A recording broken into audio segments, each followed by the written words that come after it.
It says shut up. Oh, my bad. Howdy, guys. Howdy, peeps. My name is Wes. And I'm Yan. And this is the Weslyan podcast. So, Supergirl. All right, hang on. We got to give the obligatory spoiler warning because we're going to be talking about this movie in full.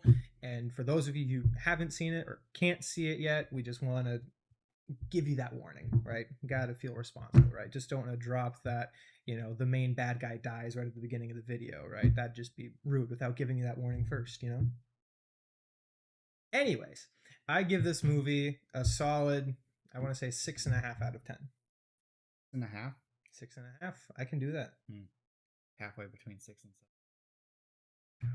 I'm firing this one. We are done.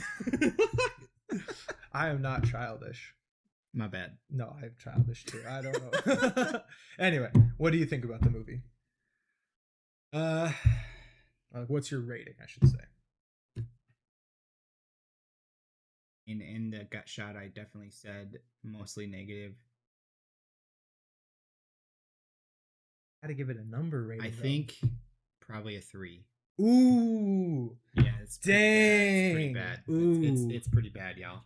Like, oof. If you haven't seen it already, this is probably the only time I'll say it, but like go watch it. Same time, like it's pretty bad. Ooh. I was not enjoying myself.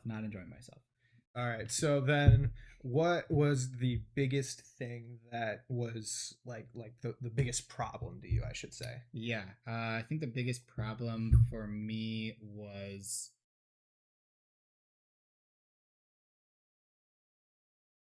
we mentioned this a little bit in Gutshot, but I didn't know if it was really Supergirl's film for the majority of the film. Like there were a lot of portions where it seemed true that was the engine to tell Ruthie's story, but it was not her own story. Which I think can work if you do it well. But because it was the first time we were getting a Supergirl film, I wanted it to be a Supergirl film. You know what I'm saying? Like, there was a lot of cool things they did with her and a lot of good action shots and whatnot. I think that her character lacked the depth from a protagonist. And also, it felt very much like she was a means to an end for Ruthie's story rather than she was a side character for her. I can see that.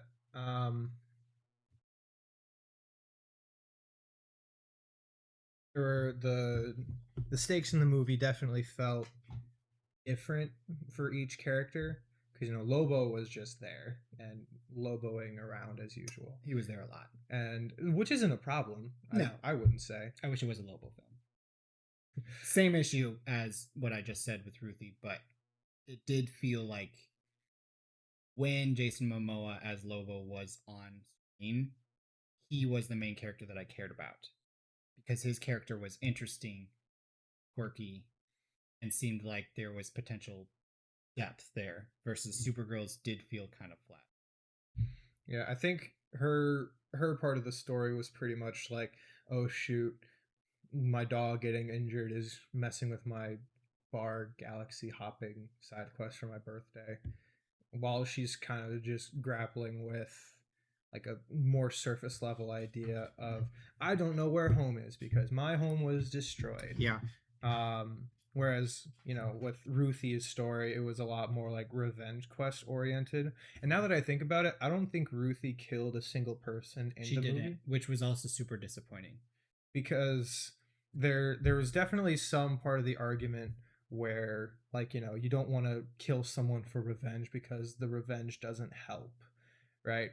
And I also think Ruthie could understand that and still just have wanted to kill the guy regardless, even if she knew it wouldn't have helped her. Yeah. And that's what I was talking about. Like, in the end, Supergirl or Kara decides to tell Ruthie, hey, you don't want to do this. And Ruthie's like, okay, fine. And she walks away. And then Supergirl kills the bad guy. Yeah. Which I wasn't really expecting. Yeah. And I still don't know how to feel about that. Yeah, I was disappointed for multiple different reasons.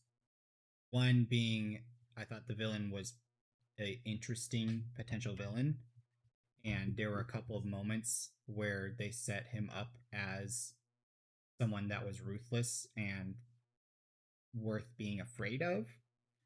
But then he just gets off by the end of the film. And like, my mind is, well, you built all that to have, in my opinion, a pretty good villain, probably one of the better parts of the film, to be honest. But he's never come back now. He's dead. Like, he's just gone. And Which is just like too clean. And there are like ways, like you can introduce a villain and kill them off in the same movie like really well. Right. Like I think an example is probably like Killmonger from Black Panther. Like that was an excellent idea of we're going to introduce a character and now he's dead.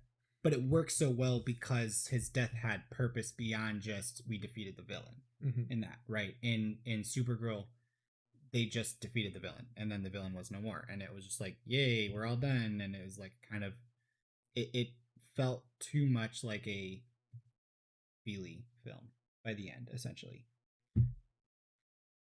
So is that happy feeling a problem, or do you think that felt out of place with the rest of the movie? Well, I mean, we could definitely go into the tone because I do think that the tone was all over the place because there were some moments where it's like, oh, they really want us to care about this thing, but then there were other moments where it's like, oh, they really want us to just be time, which there's a lot of different components involved and variables, and everything is very connected in confusing, frustrating ways, I would say.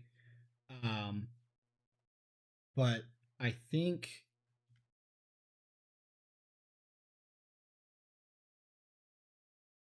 it was okay, I suppose.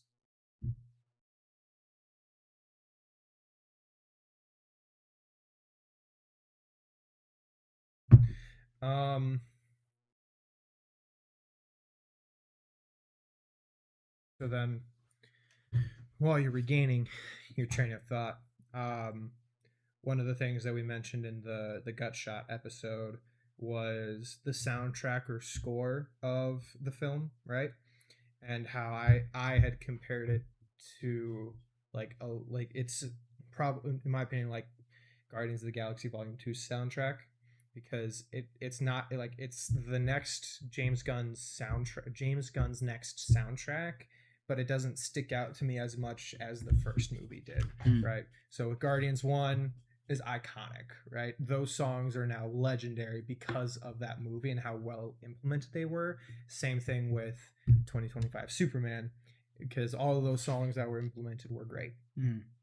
And it felt like there were some song choices that were okay, and then there were songs that were just like abysmally bad, like the final needle drop for the movie where everything's all slow-mo action with I forget the bad guys' names. Like, forgettable. I don't know. Right? Like it just doesn't seem that memorable, right? And actually, I'm gonna pull out my phone right quick and read a quote, because the director literally threw James Gunn under the bus, right? Discussing film on Twitter, said Craig Gillespie credits James Gunn with helping to choose the final needle drop for Supergirl. It was chosen in the final week of editing after trying 45 different songs. So what that tells me is that while the song choice, which is I think it's called The Middle by Jimmy Eats World, but it's a cover version that's a lot slower. It just didn't fit. So I do not think that James Gunn should be at fault here, even though it is like a bad choice. I'd say it's the director's fault because he on his own could not find a better song. I think my question to that would be, if you're having difficulty finding the correct song for a scene, then maybe it's the scene that's the problem, not I personally felt that in the hour 40 minutes, not even, it's probably only like an hour and a half of actual runtime. The film is like 147, I think, but it felt very short and the tone felt all over the place. I could rant for a few hours about multiple things, but just kind of like bullet list, quick style. I didn't ever feel like I needed to care about Crypto, to be honest. Damn. I think part of that is because they didn't set him up as a very lovable character from Superman. He kind of was just like there to be annoying, in my opinion, and then it's the same in Supergirl as well. I also think that Supergirl's motivations all seem like they should have come from somewhere, but we never got to see where they came from, which I have seen a couple of other people agree with online. There being like a why is Supergirl not doing this thing or doing this thing? We haven't seen any of her previous character, but it seems like it's implying like her aversion for vengeance. Where did that come from? Why is she so opposed to vengeance? Which I know some people were talking about being related to it being based off of the Woman of Tomorrow storyline, which is supposed to be a storyline later in Supergirl's time. So you already know her. She's already an established character with depth and growth, failures, and those kinds of things. But this was the first installment for this version of Supergirl, which, don't get me wrong, I was super excited for this film. Like, I think Millie Alcock was a good choice, and I was excited to see what could be done. But I do think that it fell flat because of some of the choices that were made. Yeah. And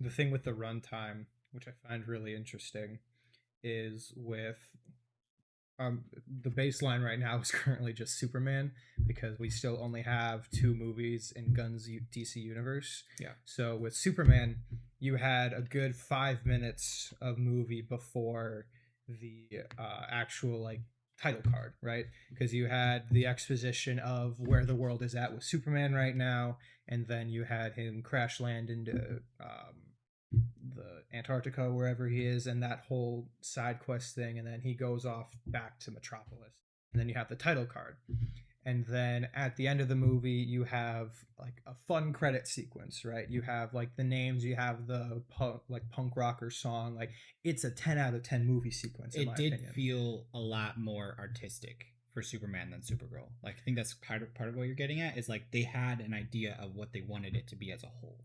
But what I'm saying is my main critique is that when it just opened, you had, you know, the DC Studios logo, and then you had like a scene of Supergirl's like RV or whatever she has, or like her spaceship, and it's just her like weaving through the garbage, and then the Supergirl logo appears. And then at the end, right when the movie ends, it just goes straight to credits. Yeah. Like those scrolling credits. There's no sort of like, oh, we're proud of this movie, here's this fun thing. It just goes straight to credits, and there's no end credit scene.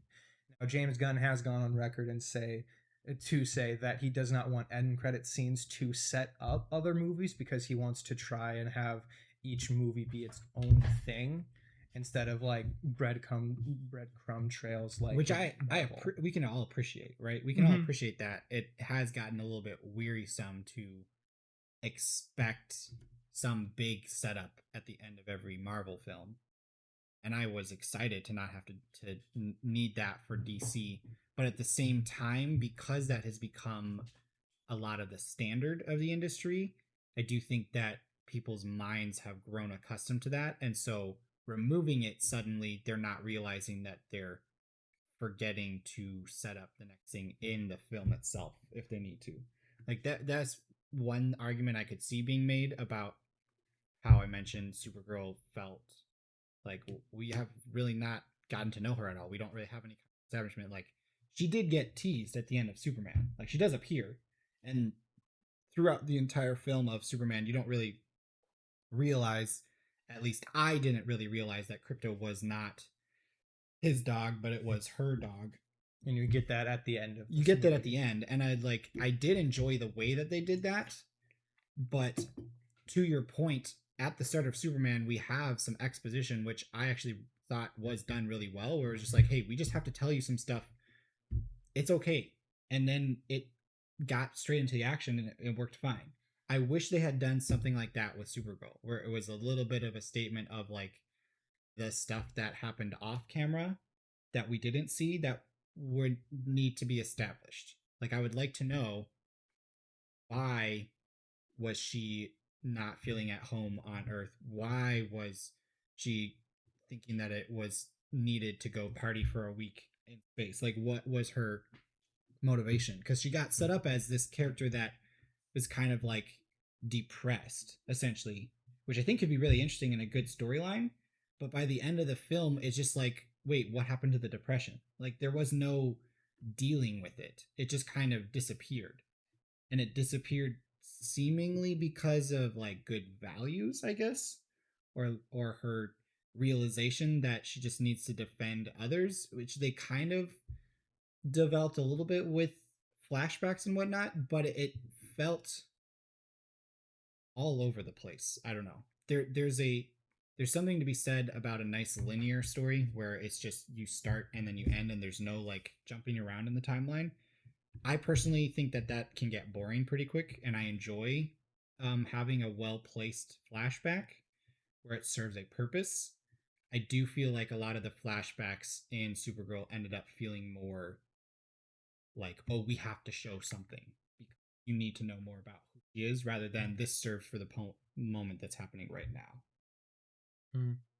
And yeah, there was a scene where Ruthie and Supergirl are pretty much in the back of a train. I don't know if it is. I think, and that's where you get the exposition of Supergirl and her story. Oh, jeez, I had a really good point I was gonna make.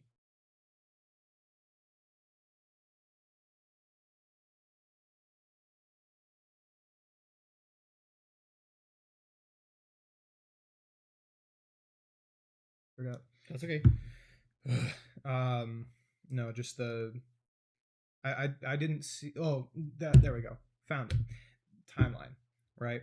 There wasn't a set timeline of when the start of the movie takes place, right? Because at the end of Superman, you get a very clearly drunk Supergirl coming to pick up her dog and hightail it out. Right. And it could be very clear maybe that the movie picks up like right after that, like that next day, where she's off partying and then Superman is like, hey, where are you?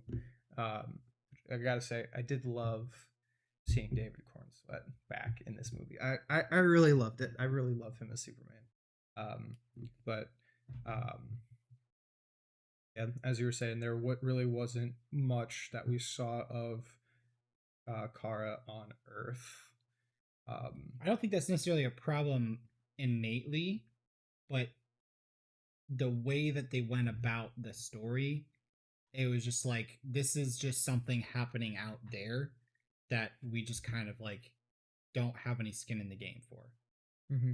Like, as the story developed, it was just like, oh, the bad guy is human trafficker now. Okay, we're gonna deal with that. And it's just kind of like, it just came out of nowhere. There was no, like, I was very surprised when that became a thing. I was like, wait, what? I was like, oh, okay, I guess that's the direction we're going with this. Is which is fine. Like, if that's the story that they want to tell, I can see value in that.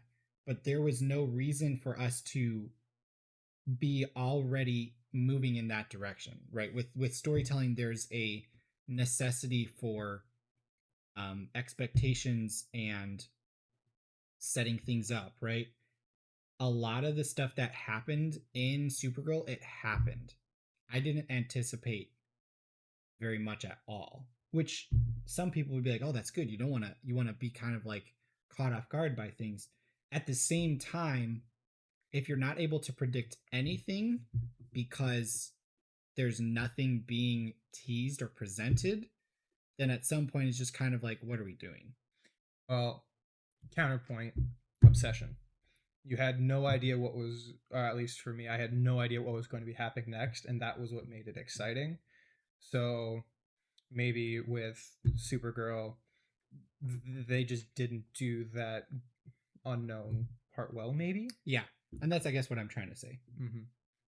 Because that unpredictability, good. Yeah, I think that part of what made it suffer for me the most, why probably like bigger reasons that I give it a 3 out of 10, is again because it was not like, if I went into it and I was prevented from knowing what the title of the film is for some reason, I would have been like, okay, it opened on Supergirl and like everything and whatnot, but pretty quick, it's like it's really a tale of someone else. Like she is the focal point line in the stories of these other characters that we're seeing, the villain and Ruthie and Lobo. That is kind of like the reason that all three of those stories interact, in my opinion, in some ways. But it wasn't really her story aside from that. In my opinion, it was Ruthie's story. It was about this other character who clearly a child for multiple. There was obviously this character was a child going on some revenge streak, and um, I don't know, the my favorite moments from the film was the moment when Lobo gets angry about the one guy using his motorcycle. That was pretty sweet. The moment when Ruthie is surrounded by all the brigands and there's like that dust around it and everything.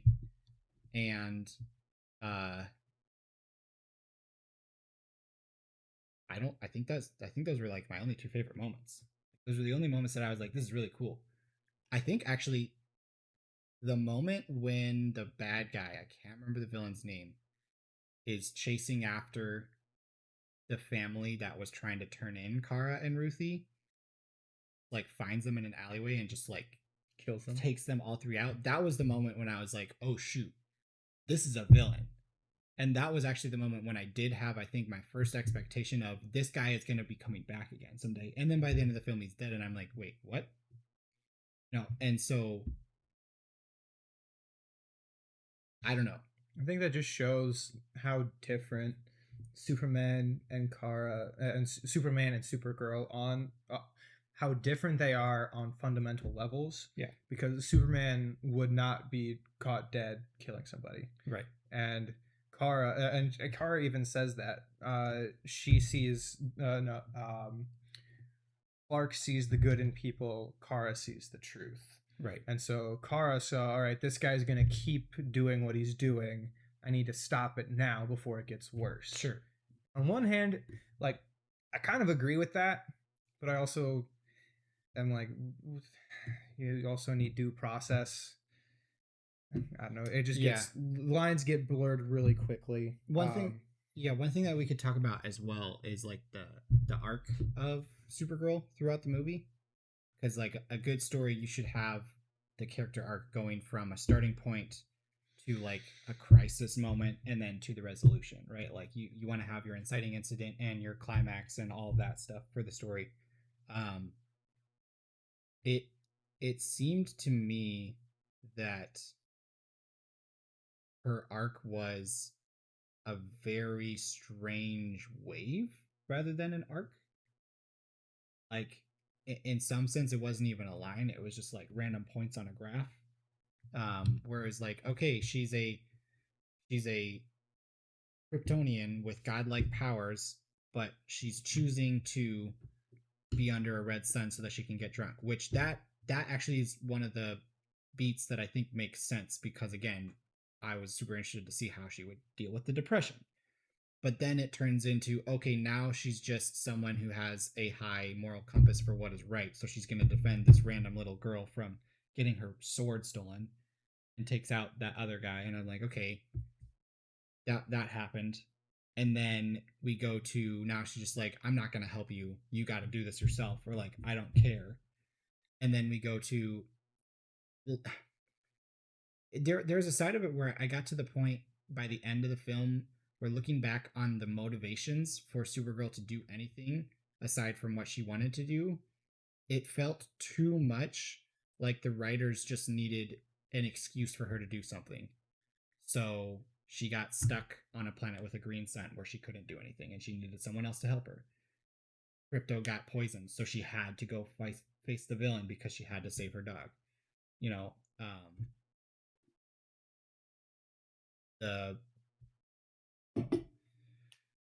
for some reason she's like, Ruthie can't kill this bad guy because vengeance is bad, but I'll kill him instead. It's just it felt too forced, I guess.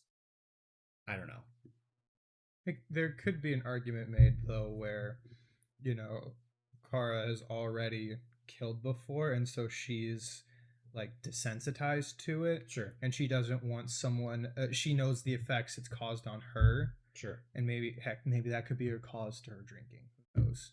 But why didn't they tell us that? Is what I would say basically. I don't know. I'm not in the room where it happened. But that's what I'm trying to. That's what I'm trying to say. Like, if we have to speculate on the motivation of things, then in some sense, I would say the film failed. Like, I'm happy speculating on some extra things, some potentially further steps on concepts. But if we have to speculate on those main ideas, then I'm like, this was not a good film. Like, I shouldn't have to wonder why the main character did the big thing in the film. I think the other thing for me, if we are looking at it from a stance of it was Ruthie's story and not Supergirl's story, then there was a lot of things that I was like, oh, it feels like they're setting up a promise for Ruthie here, like the whole she's going on vengeance. It was clear that she was young. I think she was. They said she was 13, but it was also clear that she seemed like she had confidence and potential capability. And I was honestly hoping that we would get to the end of the film and she would have had some small amount of success. Would have killed somebody, defeated somebody, whatever, something success that could have spurred her on to a further, like, you know, next level sword fighter. Like when she gets surrounded by the brigands and the dust and everything circling her, I literally was like, oh shoot, we're gonna actually see her take down a bunch of brigands. And then she just gets Supergirl ex machina. And it's just like, what are we doing? You know, like it felt like anticipation and promise for her to have like some big moment that maybe would have felt a little bit cheesy or unearned, but at the same time was being teased, and then it just didn't happen. And so is like this weird, well, if Supergirl is powerful enough to do that, then why are any of these other things a problem?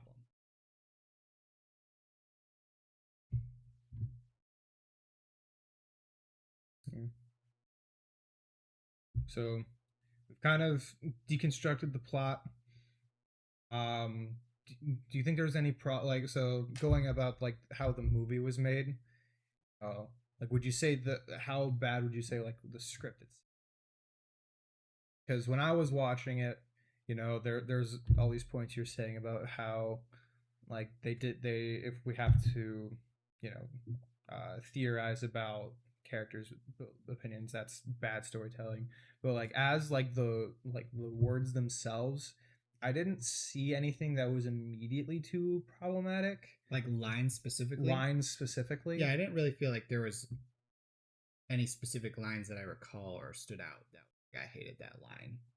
I think the one that felt a little like, come on, guys, was like, I don't think we've really been introduced, and then just goes back to fighting. Like, that was probably the only one that kind of stood out to me.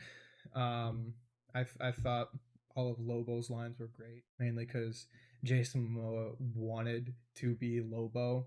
Yeah, I think he really did it. He really filled that role very well. He brought the energy and inflection to all of his lines that we wanted from his character, which is part of why I think in the gut shot that anytime he was on screen, it felt like he was the show, which I was not ungrateful for. Like, I needed somebody to steal the show because I didn't like the show. But I wish we had just gotten a Lobo film with how, like, I think he was the strongest cast member. I think that he did kind of carry what amount of the film that there was. Dang. I did not like this movie. You are not backing down. Like this movie. Wow.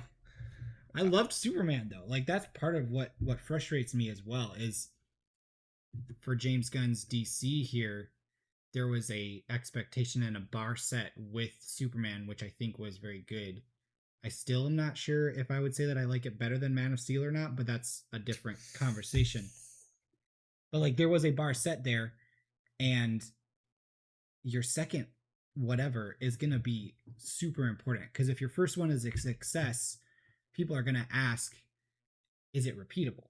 Is it a flop? Like, is it just a fluke and you just got lucky, or did you actually find gold?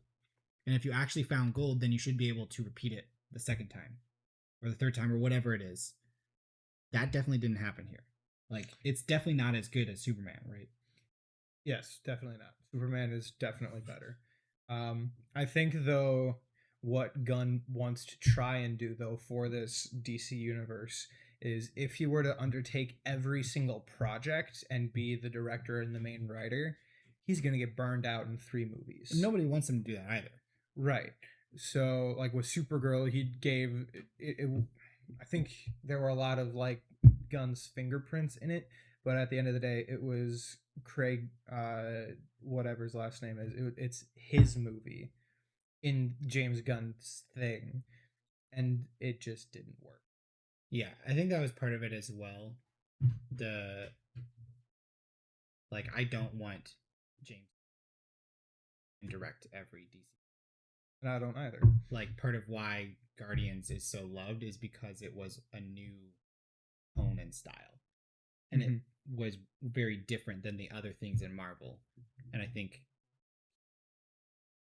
evolving from that concept of tone for Superman, but it felt like the director and writer for Supergirl was trying to replicate that Supergirl, and they're not James Gunn. They can't replicate the way that he approaches film and coloring and everything. And so it ended up feeling a little bit like Timu James Gunn style to me, where it's like there's a lot of things there's like, okay, this feels very much like film, but it's clearly not a Gunn film because it lacks some of the other parts. Like I mentioned, some of the action, whenever it was like slow motion action, in my brain I'm like, this is definitely Gunn style. This is what he likes to do. He likes to have these deeply choreographed fights which look super awesome, and then bring in some slow motion to add emphasis to things. And in Superman we got that really cool fight sequence with the side characters. You remember what I'm talking about? I can't remember what song is playing in that moment. 5 years time. Where is it Mr. Terrific and everything? Yeah. That scene was awesome, and it was probably, I think, in some sense, one of the high points of Gunn's career so far for scenes, for those kinds of things. And he has something like that in each of the Guardians films as well, right? Where there's a scene like that, and it felt like I tried to replicate that for Supergirl. And I'm not sure if that's because Gunn told them they have to, or because it's in Gunn's universe, or whatever, but it didn't work. It felt fake. It lacked the Gunn heart behind it. It was missing the fun of it. I mean, you even talked about the pin drop moment at the end, right? Needle drop, sorry. And that just kind of falling flat. And I'm like, yeah, I wish that the director had just done his own thing. Like, it seemed like the director, again, I don't know if it was out of a need to fulfill description or title or like request from Gunn himself, or the director was like, well, I'm doing it in James Gunn's universe, so I should do it this way, or just like he wanted to try or whatever. But James Gunn's style should be only made by James Gunn. Yes, and that's what I'm trying to say. And every other director should put their own spin on it, but make it good. And that's part of what we used to love about Marvel so much, in my opinion, and what I was really excited to be able to see with DC, because I was anticipating Gunn would enable that for directors to bring their style of film to one universe and allow it to be a super diverse tone.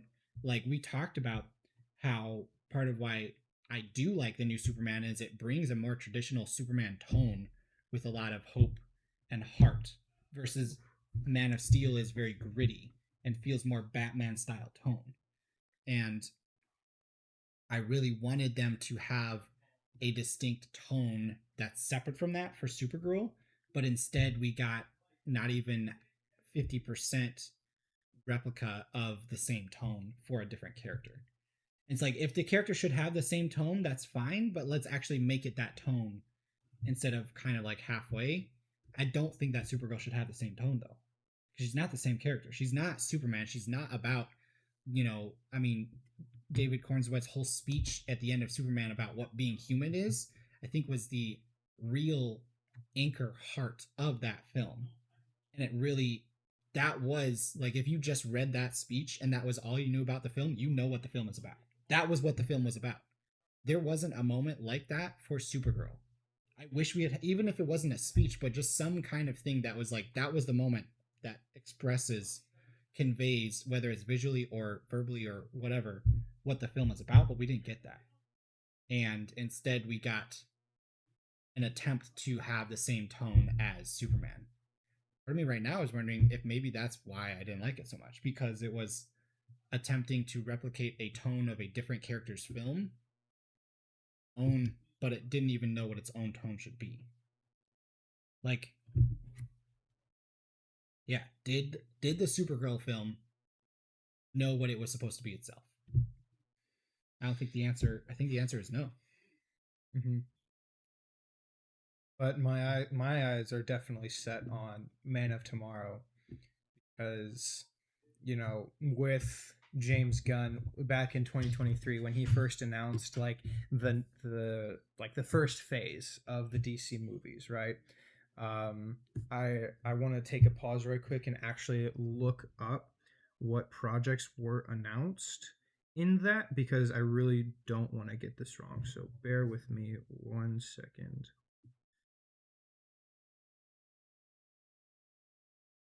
In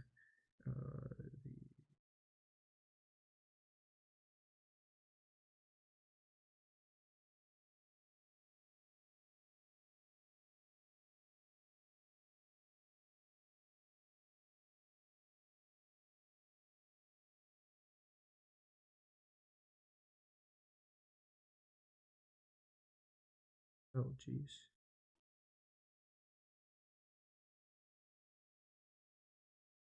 What you got? All right. So the first few projects, right? So we had Creature Commandos, Superman, and Supergirl, right? Those were among the initial few that were announced and have successfully come out. Mm-hmm. There was a Amanda Waller TV show that has currently been postponed. There was an Authority TV show that was either canceled or shelved for the moment. The Lanterns show, which is on its way out in August, which we are definitely going to cover on this channel. Batman Brave and the Bold has been postponed because they're still trying to figure out how to tell that story. There's a Paradise Lost show or movie. I think that's all about Wonder Woman or her tribe of people. That currently says it's in development, and Gunn has specifically said like we are not canceling it. It's just taking a while in the oven.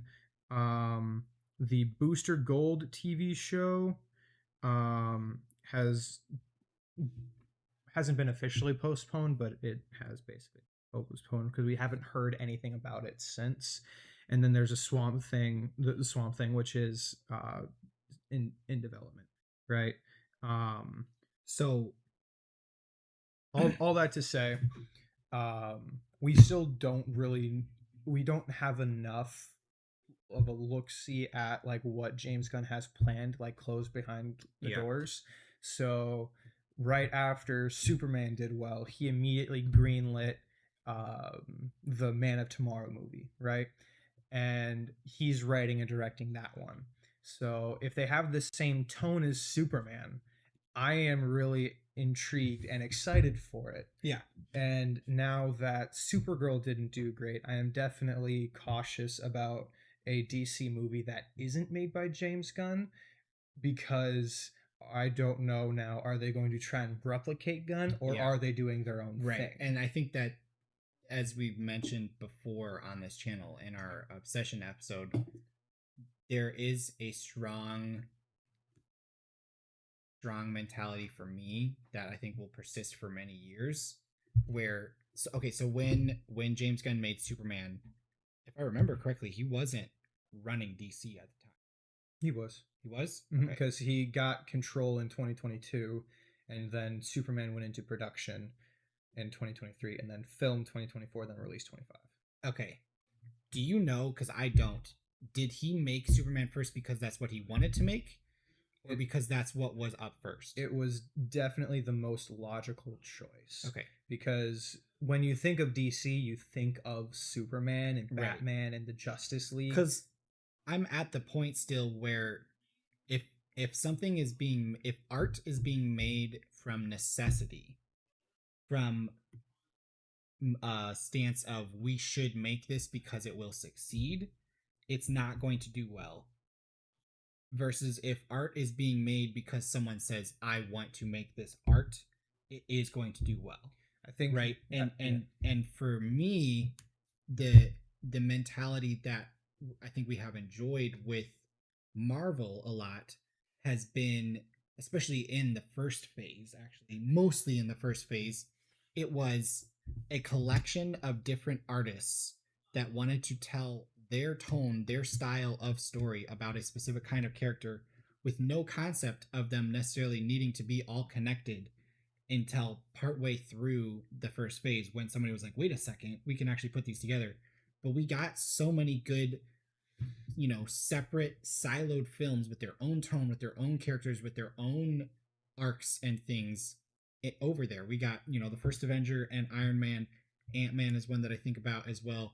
Guardians as well. All of these early Marvel films that had their own tone, their own concept made by their own different creatives that worked really well because everyone was, I want to make this art, right? And so my mentality with DC right now is I think James Gunn's style of storytelling works really well for the Superman because the tone again of the Superman is that more hope and heart mentality, which fits well with his colorful, vibrant, musically inclined, artistic nature.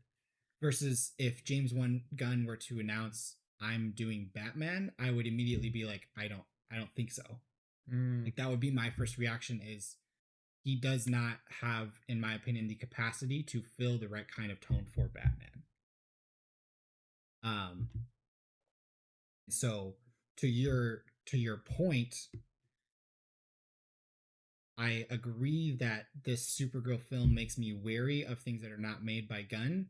At the same time, however, if James Gunn is just going to do everything, I don't think we're going to get very good stuff because it's all going to feel too much like the same. And maybe he has more range and diversity and tonal possibility than I give him credit for.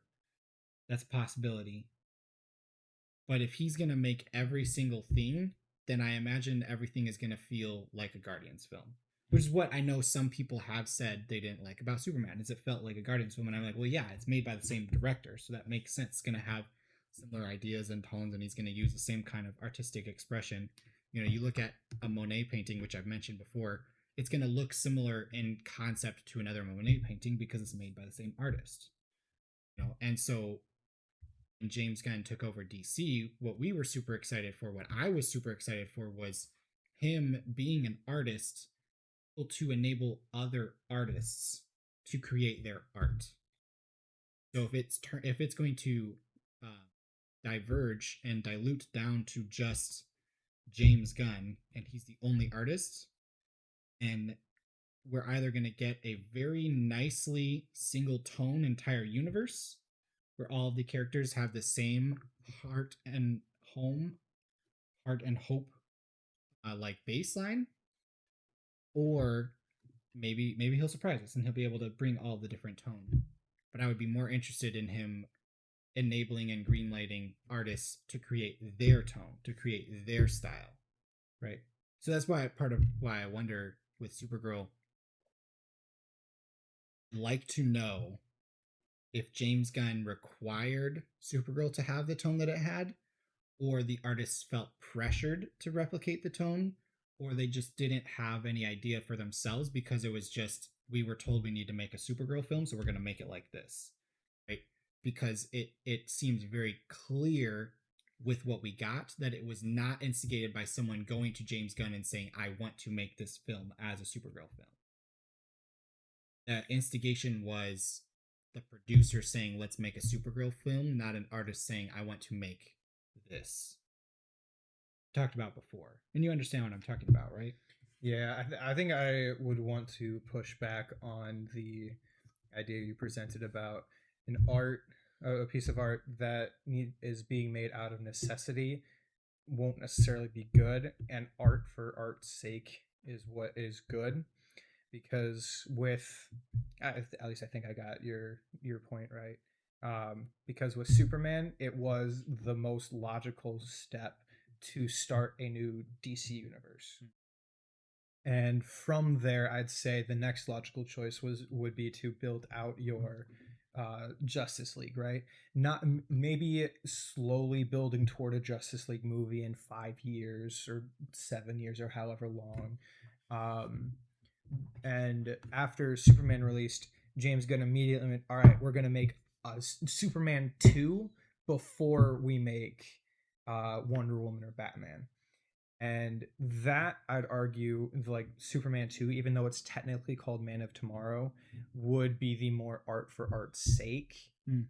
And instead of focusing on the other shows, and like, I know there were a few other projects that DC announced that they're making. Like there was another spin-off of a kids show. They're doing a animated Joker show. They're doing Absolute Batman, which I am so here for. I will happily wait. I'm not joking. I will wait 5 years for 8 episodes if it is the best thing ever.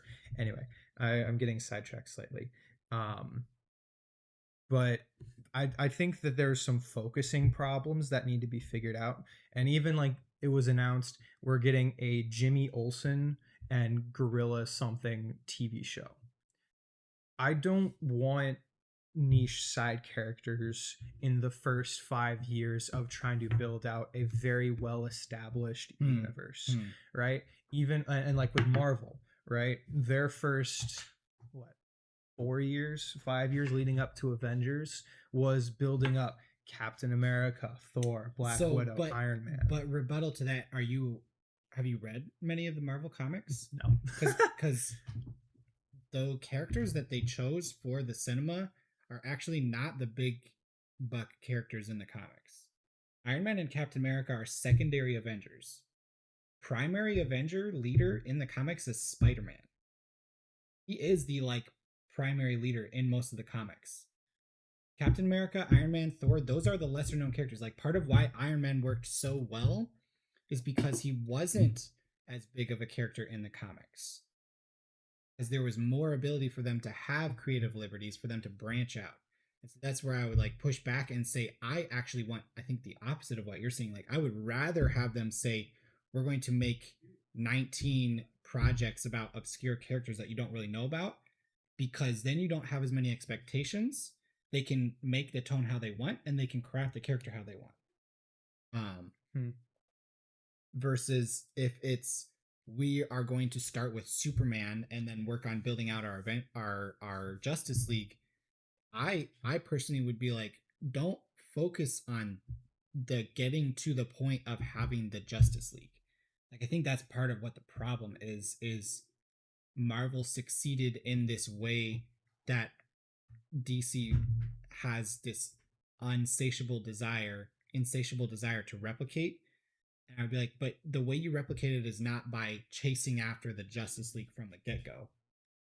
You replicate it by making every character story the best it can possibly be and choosing the ones that you want to make. If we're the Justice League for the live action, they could easily have had it not have Batman or Superman or Wonder Woman. It would have been very different, but they could have made it work. I don't personally think that would have been outside of possibility. the Avengers that we got in the Avengers from 2012, I think was when it was. That was MCU Avengers. Very different than the comics Avengers. Mm.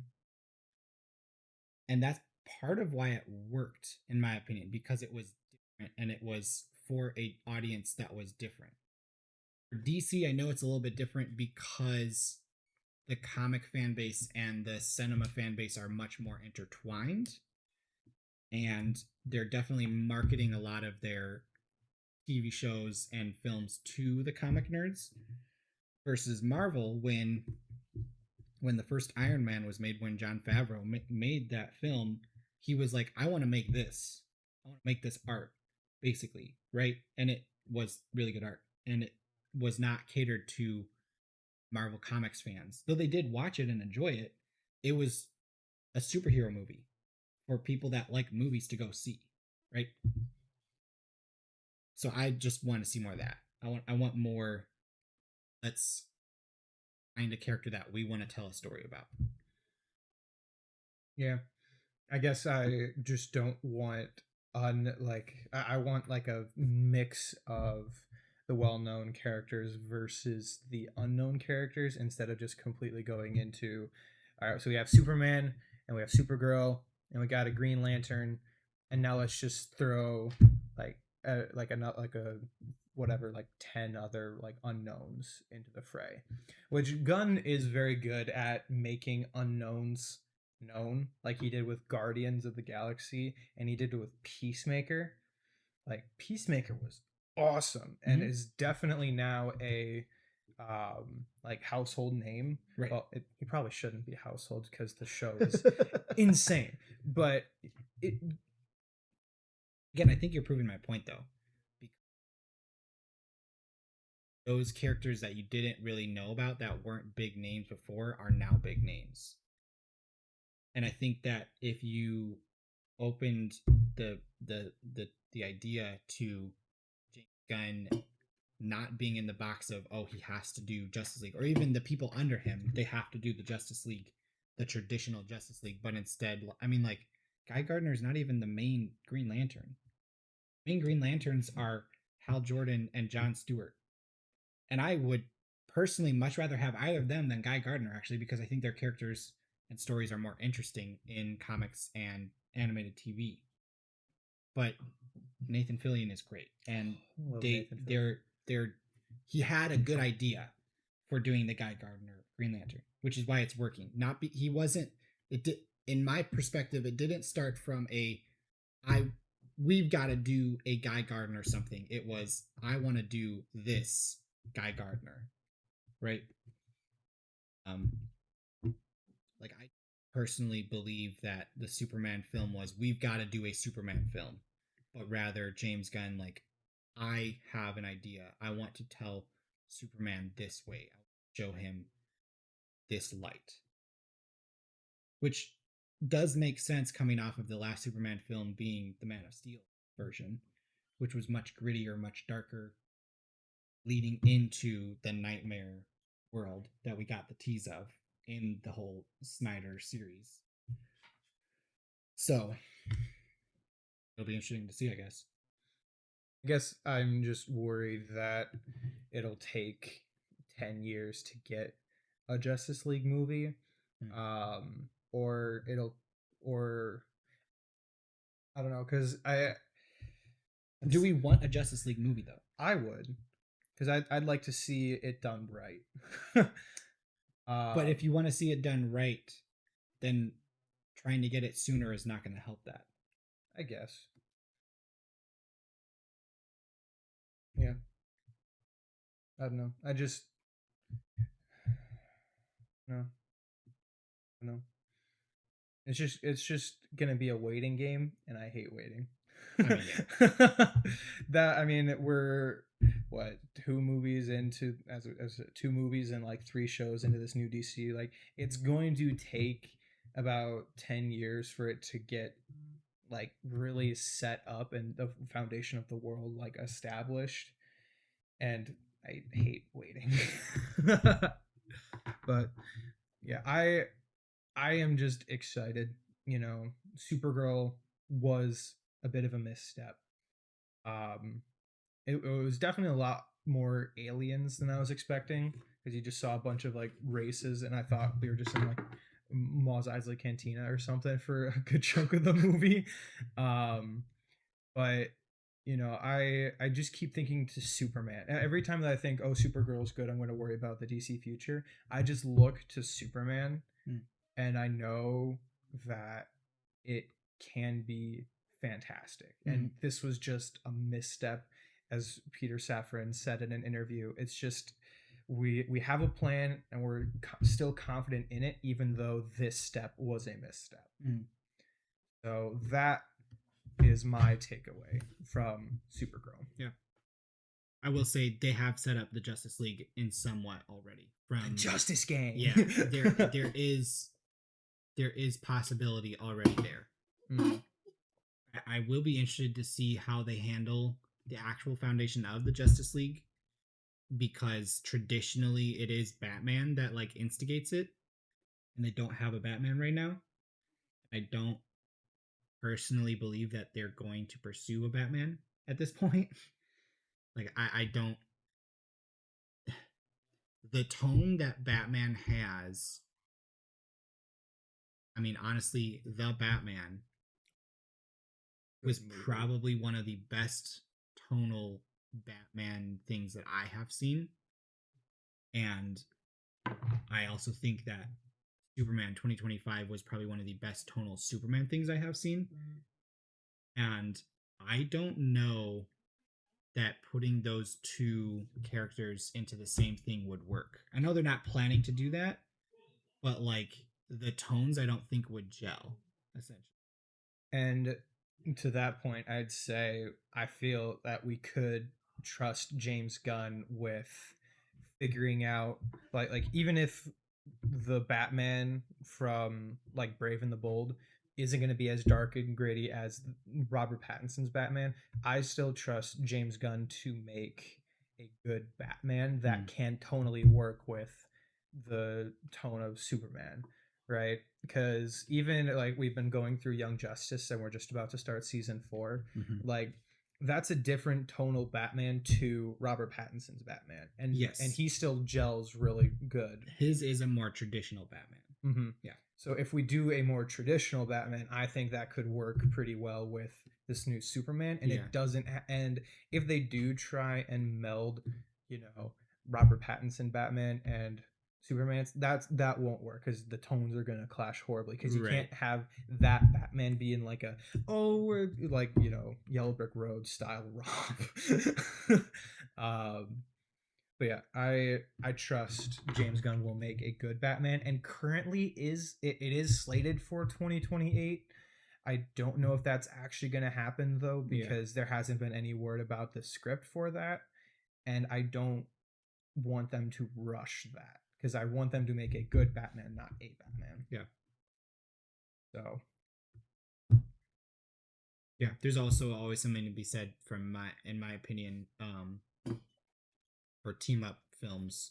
When you look at Marvel and you look at the different original Avengers, Iron Man, Captain America, technically we had Hulk, and then Thor. We had those 4, right? And Black Widow and Hawkeye were both side characters that appeared in some of those. They not only had their own tone, but they also had their own like primary colors.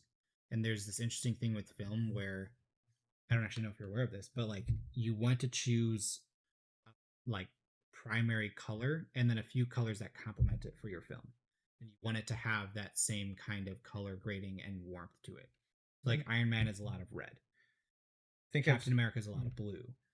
And those two actually kind of go together sometimes. But then you add in Thor and Hulk with different colors. And like the color grading for the Avengers is, you can even look this up. There's a lot of stuff about it. It was difficult for them to figure out how to do the coloring.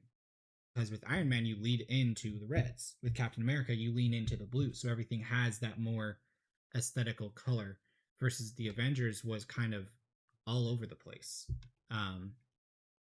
So something that I worry about as we get more DC characters and part of why I would rather have more solo films than team ups, is coloring and the tone and many other things will start to clash. Mm-hmm. Right. It's a lot easier to do it in animation, like Young Justice or any other animated show, with the coloring, because you don't have to worry about physical lighting because it's all, done hand drawn or 3D CGI. Be interested to see that. What we got? That is indeed all we have. Thank you for tuning in to watch us. That was our review of Supergirl and just talking about the future of James Gunn's DCU. I am optimistic and hopeful. I'm not. You ruined my thing. All right. Anyway, that's all we got for today. Thank you for watching. We'll see you next time.